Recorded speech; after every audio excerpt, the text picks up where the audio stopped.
6.4 지방선거 선거운동 기간이 이제 열흘도 채 남지 않았습니다. 하지만 예년 같은 선거의 열기, 그런 건 찾아보기 힘들고요. 포털 사이트나 신문에 올라오는 선거운동 사진들을 보면 지금 선거 기간이구나 싶은 생각이 드는 정도입니다. 아무래도 세월호 참사의 영향 때문에 많은 후보들이 최대한 조용하게 선거운동을 하고 있기 때문인 듯하네요. 그런데 이런 조용한 선거의 이면에는 어떻게든 이슈를 만들어서 주목을 받아보려는 후보들의 몸부림 또한 있습니다. 상대 후보에 대한 근거 없는 공격, 음해, 마타도어가 이 조용한 선거 분위기에서도 여전히 나타나고 있죠. 결국은 이제 다 유권자의 몫인 것 같습니다.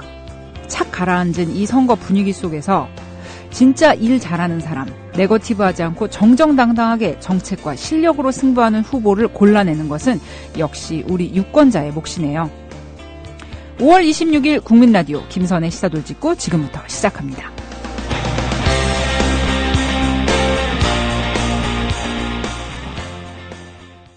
이번 지방선거에서 또 하나의 핵심 지역으로 떠오르는 곳 바로 경기도죠. 서울, 인천은 지금 새정치민주연합 출신의 현직 시장들이 재선을 노리고 있고요. 그 가운데 김문수 도지사가 3선 도전을 하지 않는 경기도.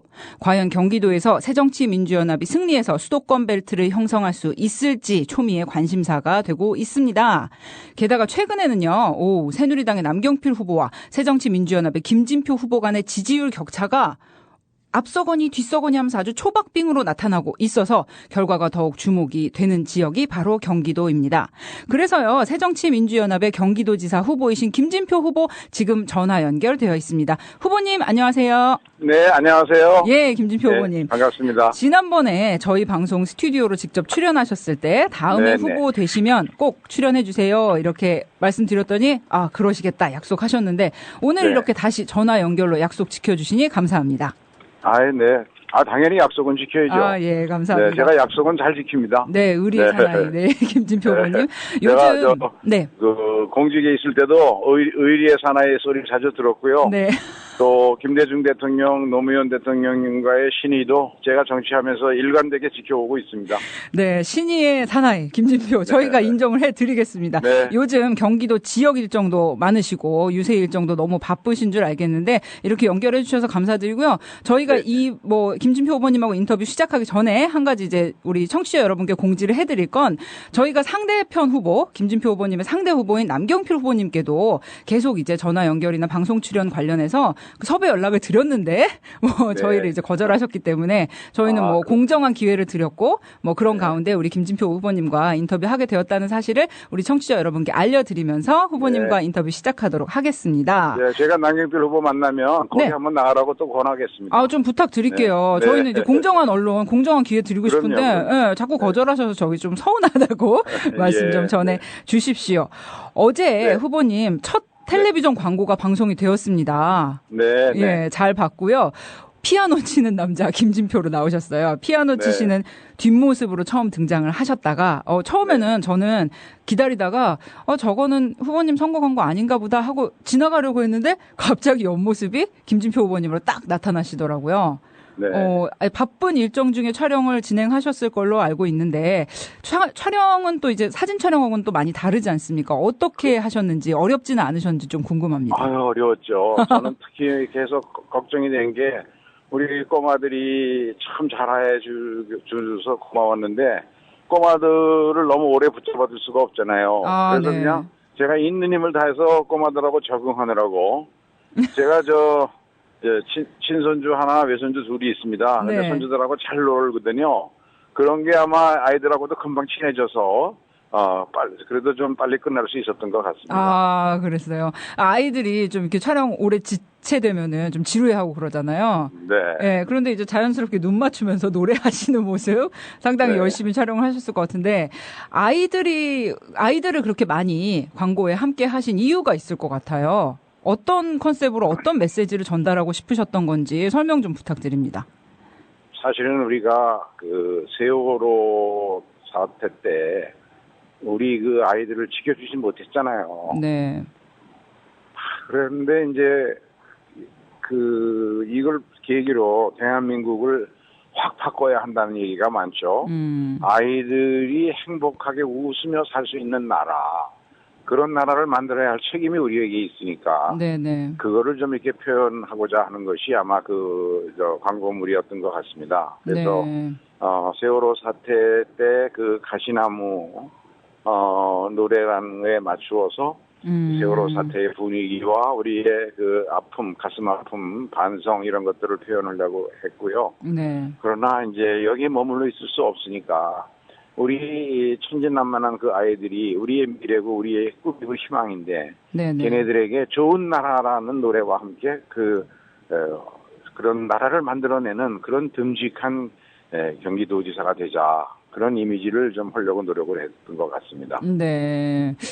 좀 이게 정치 선거 광고답지 않게 시작이 되어서 좀 인상적이었던 것 같고요. 또 귀여운 아이들이 등장을 해서 함께 한 것도 나름 신선한 시도였다고 생각이 되는데요. 앞으로 또 이제 여러 가지 새로운 광고, 영상 광고도 준비를 하실 텐데 어떤 방식으로 좀 준비를 하실 건지 살짝 힌트 좀 주실 수 있으세요? KBS 방송 광고는 워낙 비싸니까 1분에 해야 되니까 내용이 너무 함축되고 제한돼 있어서 제가 지금 말씀드린 걸 느낄 수 있을까 모르겠어요. 다만 요거를 조금 더 길게 해서 제 애플리케이션에 제 이제 앱에다가 넣어서 좀 인터넷으로는 좀 더 많은 분들이 보실 수 있도록 그렇게 지금 해드리고 있습니다. 아, 네. 그게 또 오히려 관심 있는 분들은 더 공감하실 수 있는 방법이 될 것 같고요.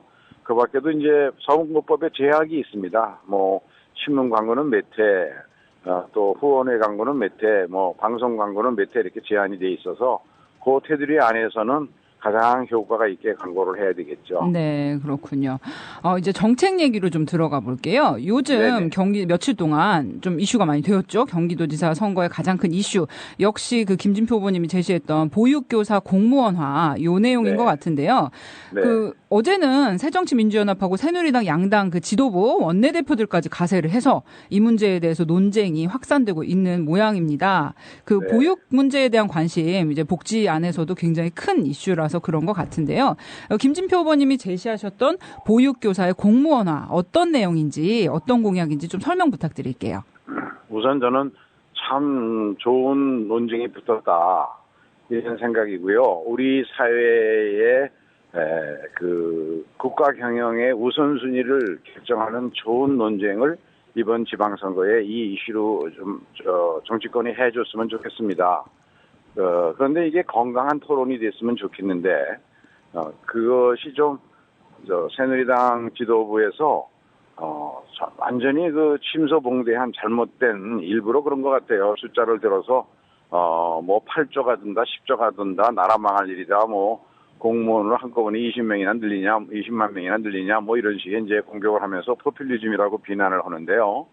근데 사실은 전혀 그렇지 않습니다. 왜냐하면 어제 새누리당의 이완구 원내대표께서 김진표 후보님 공약대로 하려면 일단은 예산이 부족하고 전국적으로는 23만 명이나 공무원으로 만들어야 한다. 이러면서 세금 부담이 커진다. 이렇게 공격하고 있는데 재반박을 하신다면 어떻게? 제 공약을 알면서도 의도적으로 폄하하는 요즘 이제 제가 지지율이 많이 밑에 있다가 남경필 후보하고 아주 거의 붙어버렸잖아요. 그러니까 초조해서 아마 그러신 거는 이해는 하는데 그래도 사실을 왜곡하면 안 되는데요. 사실 왜곡이다. 사실 왜곡입니다. 왜냐하면 제가 주장하는 보육교사들의 그 처우를 교육공무원 수준으로 맞춰주자. 이거는 한 달 전에 남경필 후보가 그렇게 인상하자고 주장을 했습니다. 그런가요? 그런 점에서 보면 제나 남경필이나 남경필 후보나 그 소요 예산, 돈 필요한 건 똑같습니다. 근데 그것을 제가 계산해 보면 어떤 정책을 새로 이제 할 때 보육교사의 처우를 교육공무원 수준으로 높여주자 할 때 그 예산 소요는 추가로 얼마나 드느냐 이거를 갖고 따져야 되지 않습니까? 그 추가로 드는 것이 2조 7천억입니다. 그런데 지금 8조니 10조니 하는 것은 지금 지원하고 있는 이미 무상보육에 10조가 넘게 지원하고 있거든요. 지금 지원하고 있는 걸 무슨 계산을 했는지 모르지만 8조다 10조다 그것까지 다 포함해서 얘기는 총액으로 하고 있는 겁니다. 그래서 그거는 전혀 사실과 다르고요. 그다음에 2조 7천억밖에 안 되는 걸 알면서도 8조나 10조나 되는 것처럼 자꾸 그걸 이 흑색 선전을 하는 저희가 뭔지 모르겠습니다. 그거는 박근혜 대통령도 이제 보육 교사들 공급 교육 공무원 수준으로 올려야 된다. 남경필 후보도 같은 얘기 했는데 선거 때 표어들라고만 한 것이지 실제로는 할 의지가 없다는 단증 아닌가 모르겠어요. 그리고 그렇지 않으면 왜 2조 7천억밖에 안 되는 걸 자꾸 8조 10조 들어간다고 나가 망할 일이라고 이러는지는 이해를 할 수가 없고요. 그 다음에 이제 2조 7천억도 적은 돈 아니죠. 그런데 그 정도 돈을 투자해서 우리 어린이들의 보육 환경을 개선해서 엄마들이 안심하고 맡길 수 있게 만든다는 것은 저는 우리 이 시점에서 출산율이 세계 최하인 우리나라에서 국가가 해야 할 가장 중요한 일 아닌가, 시급한 일 아닌가 그런 생각에서 이것을 이제 제안한 것입니다. 근데 과거 선거가 있을 때마다 4년 전에도 또 8년 전에도 이런 공약을 많이 했거든요. 많은 정치인들이. 박근혜 대표도 2012년에 또 비슷한 공약했죠. 네네. 처우 개선 얘기했죠. 제대로 지켜지는 것이 한 번도 없습니다. 그래서 이것을 왜 그러냐 하면 예산을 투입하려고 하면 돈을 그렇게 몇 조씩 쓰는데 그런다고 보육의 질 개선이 담보되느냐.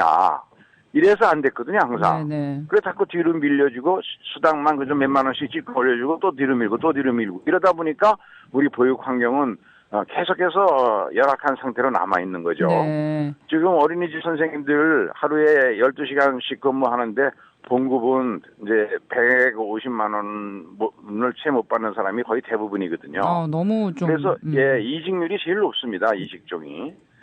그래서 이제 저는 이거 어떻게 하면 좋을까 하고 교육부총리 때부터 이 문제를 갖고 고민하다가 제가 처음으로 유치원 교사들 인건비를 교육총리가 배정하는 특별교육 분담금이 있습니다. 네. 특별교육재정분담금, 특별교육재정교부금, 그 특교에서 지원을 해서 처음 월 10만 원씩 지원을 했는데 그게 지금 이제 월 50만 원까지 늘어났습니다. 네. 그런데 아직도 계속해서 예산이 늘어나는 것에 대해서는 예산 당국이나 다른 부처에서 반대하거든요. 그럼 예산면으로는 충분히 가능하다는 말씀이시죠? 그렇죠. 2조 7천억이면 되는 건데. 네. 그런데 이제 문제는 이렇죠. 보육의 질 개선이 담보가 돼야만 확실하게 할 수 있습니다. 그런데 질 개선을 담보하려면 보육의 질이라는 것은 결국 교사의 자질과 능력을 향상시키고 교사의 사기와 열정을 어떻게 높일 거냐에 달려 있습니다. 그런데 이걸 확보할 수 있는 방법 많은 토론을 하고 고민을 해도 결국 사립학교 교원들과 같은 수준으로 교육공무원화하는 수밖에 없다. 그러면 그 교사들이 사기도 높아지고 열심히 안정된 신분 보장 받기 위해서 노력할 거 아니냐. 네. 근데 돈은 똑같이 들어가고 그 신분 보장까지 해서 만들어 주자는 건데 공무원 숫자가 늘어난다는 단순 논리로만 반대하는데요. 우리나라의 이 소방 안전이라든지 또는 사회복지사와 같은 복지 담당 공무원이라든지 보육이나 교육 교사들은 선진국에 비하면 지금보다 한 2배씩 올려야 된다는 전문가들의 얘기 많습니다. 너무 적습니다. 그렇게 보시는 필요한 공무원은 늘려야 하고요. 네. 대신 공기업이 너무 방만하게 운영되고 낙하산 인사하고 조직을 방만하게 운영하는 것은 그건 철저하게 줄여 나가야 되겠죠. 네. 필요한 공무원은 늘려야 합니다. 네. 그리고 돈이 현실적으로 10조가 더 든다 이러면요, 그거 어쩔 수 없겠죠. 그리고 저는 2조 7천억 정도 드는데 이명박 정부 때 4대강 사업에다가 무려 22조나 쏟아붓지 않았습니까? 이게 전형적인 포퓰리즘이죠. 4대강 사업에 22조 퍼붓는데 그때 새누리당 지금 원내 지도부나 남경필 후보나 다 침묵을 지키고 있지 않았습니까? 그렇게 많은 전문가들이 걱정을 하고 절대가 안 된다 이렇게 했는데 결국 지금 그것이 완전히 잘못된 사업이라는 게 판명 나고 있지 않습니까? 네, 후보님. 그 보육교사분들의 급여나 처우가 열악하다는 데 대해서는 뭐 정치적 입장 떠나서 많이들 공감하실 거예요. 근데 저도 이제 아이 키우는 입장에서 어린이집이나 유치원에 아이 맡길 때 참 이분들이 받는 월급이나 이런 거 생각하면 죄송스러운 기분 들 때가 있었거든요. 그런데 이제 후보님의 제안대로 보육교사가 공무원화 되면은 우리 아이들이 볼 수 있는 혜택, 효과는 어떤 것이 있을까요? 딱 짚어주시면. 제가 예를 들어서 말씀드리면요. 어느 어린이집에 보육교사가 100명이 있다고 가정해보면요. 네. 제가 단계적으로 하자는 거거든요. 2016년에 그중에 10%인 10명만 먼저 신청을 받아서 평가를 해보고 연수 훈련을 시켜서 교사로서의 충분한 자질과 능력이 있다고 판단되면 그 사람을 초등교사와 같은 수준으로 봉급을 올려주면서 교육공무원으로서의 신분을 사립학교 교사와 같은 수준으로 인정해 준다는 것이죠. 그러면 그 10분은 사리가 아주 높아질 거고 다른 90명의 나머지 보육교사들은 더 열심히 아이들을 위해서 헌신적으로 일하려고 하지 않겠습니까? 네. 그러면 보육의 질이 확 바꿔지는 거죠. 분위기가 네. 확 달라지니까 예산을 단계적으로 조금씩 투입해서 매년 10%, 20%, 30% 이렇게 늘려가면 그것이 보육교사의 처우 개선이 바로 보육의 질 개선과 연결이 되니까요. 한마디로 얘기하면 보육교사들이 행복해져야만 아이들이 행복해질 수 있지요. 그리고 아이들이 행복해져야만 엄마들이 웃을 수 있습니다. 네. 그래야 아이 낳기를 두려워하지 않고 아이를 낳아서 키우는, 그래야만 출산율 세계 최하위 문제가 극복되죠. 대한민국의 미래가 밝아질 수 있습니다. 그 근본적인 해결책. 2조 7천억 돈 쓰자는 제 주장은 포퓰리즘이라고 한다면은 네. 돈은 어차피 들어가야 되는 거고 처우 개선 하려면 새누리당에서 진정성 있게 박근혜 후보 대통령이나 남경필 후보나 정말 보육교사들의 처우를 교육공무원 수준으로 올려줄 마음이 있다면 그러면 어차피 돈 들어가는데 그것이 실제로 가능하도록 교육공무원화하면서 올려줘야 보육의 질 개선과 연결되니까 국민들이 다 공감하고 박수 치지만 보육의 질 개선은 안 되고 돈만 집어넣는다 그러면 안 되지 않습니까? 지금까지 그래서 공약만 되고 실천이 안 됐거든요. 그거를 이번 선거를 계기로 이러한 토론을 통해서 사회적인 공감대를 만들어서 함께 추진하자. 이게 제 주장입니다. 네. 그럼 뭐 앞으로도 남경필 후보나 새누리당 측에서 보육교사 공무원화 문제에 대해서 문제를 제기하면 얼마든지 토론하시겠다. 그럼요. 네. 언제든지 할 생각입니다. 네. 앞으로 좀 이렇게 활발한 정말 이제 정책 문제 토론이잖아요. 네, 좀 생산적인 토론이 돼서 좋은 결과가 됐으면 좋겠고요. 요즘 그 경기도 곳곳 다니시면서 뭐 정책 토크라든지 뭐 거리 유세 많이 진행을 하고 계신데요. 그 경기도 분들 많이 만나시고 계신데 혹시 유세장에서 뭐 시민들 만나시면은 어떤 말씀들 많이 듣고 계신가요? 네, 아직도 세월호 사태로 그 나라 전체가 슬픔에 잠겨 있고 한 분위기들도 생각해서 저희는 이제 전면적인 연설이나 유세 같은 것은 안 하고 있습니다. 네. 그냥 유세차를 통해서 화면을 이렇게 내보내면서 그 앞에서 이렇게 타운홀 미팅식으로 그 지역과 또 경기도 전체에 관한 정책들에 관하여 서로 관련된 사람들이 모두 나와서 토론을 하고 그거를 시민들이 지나가다가 지켜보게 하는 그런 방법으로 지금 선거 운동을 하고 있습니다. 네. 요즘에 이제 각 그 조사 기관, 뭐 언론에서 이제 공동 발표하는 여론조사 추세를 보면 그 김진표 후보님이 아주 급상승하셨단 말이죠. 후보가 되신 직후에. 그러시면서 네. 이제 새누리당 남경필 후보하고 이제 앞서거니 뒤서거니 하면서 아주 박빙으로 나타나고 있어요. 어떤 조사에서는 이게 유의미한 수치로 앞서시기도 하고요. 근데 이제 투표일까지 열흘 정도 남았지 않습니까? 6월 4일에 꼭 승리하시기 위한 필승카드, 뭐 김진표가 제시하는 이런 필살기랄까? 그런 정책들 어떤 것이 있으신지 한번 말씀해 주십시오. 경기도가 지금 경제가 위기입니다. 경기도는 초일류 기업이 다 몰려 있어서 늘 대한민국 전체에서 1등을 해왔는데 김문수 새누리당 도정 8년 동안 지금 1인당 GRDP가 6개 광역경제권 중에서 꼴찌로 떨어졌고요. 특히 일자리 수가 3분의 1로 줄어들고 일자리 늘어난 것이 그래서 이거로 인해서 일자리가 주니까 소득도 줄고 소비도 줄고 그러니까 세수가 줄어서 재정 부채가 또 많이 늘어났습니다. 네. 그래서 이 경제 위기, 재정 위기를 살리지 못하면 그러면 남경필 후보나 저나 지금 공약을 여러 분야에서 했습니다마는 돈이 없으면 못하는 거 아닙니까? 그래서 지금 상태는 식물 경기도라고 볼 수밖에 없죠. 그래서 이 경기도 경제를 살리는 일, 그래서 이 재정을 튼튼히 만드는 일, 이것이 최우선 과제라고 생각하고요. 그러려면 좋은 일자리를 많이 만들어야 되고 강소기업을 육성하는 것이 정답이 됩니다. 그거에 대한 상세한 공약을 만들어서 유권자들께 홍보물도 보내드리고 또 언론에 나가서도 계속 그런 이야기를 집중적으로 하고 있습니다. 근데 저는 그 97년도 외환위기를 조기에 극복하고 졸업하는데 김대중 정부에서 중요한 역할을 맡아서 기여했었고요. 또 2003년에는 제가 직접 경제부 총리로 노무현 참여정부의 그 경제 위기를 극복하기 위해서 노 대통령 모시고 전 세계 각국의 주요 나라 정상들이나 관련 장관들 만나서 협조 요청하고 또 이래서 우리 경제 위기를 어려움을 극복한 그런 경험들이 있거든요. 네네. 그래서 이 경기도에 처한 위기를 극복하는 데는 준비된 경제도지사 김진표가 아주 적임이다. 아주 듬직하다. 이런 믿음을 주는 쪽으로 지금 선거 캠페인을 하고 있습니다. 네. 오늘 그 고양시에서 큰 화재 사고가 있었어요. 고양 네네. 터미널에 있는 시설에서 불이 나서 7분이. 제가 지금 막 거기 다녀오는 길입니다. 그러니까요. 7분 네네. 돌아가시고 27명이 이제 부상을 당하셨는데 지금 그 현장 갔다가 지금 오시는 길이죠? 네네. 예, 그래서 이런 안전사고, 최근에 이제 뭐 세월호 사고, 마우나 리조트 사고 이후로 끊이지 않고 있는데, 이 안전에 대한 불안감, 경기도민들도 마찬가지로 갖고 계실 것 같아요.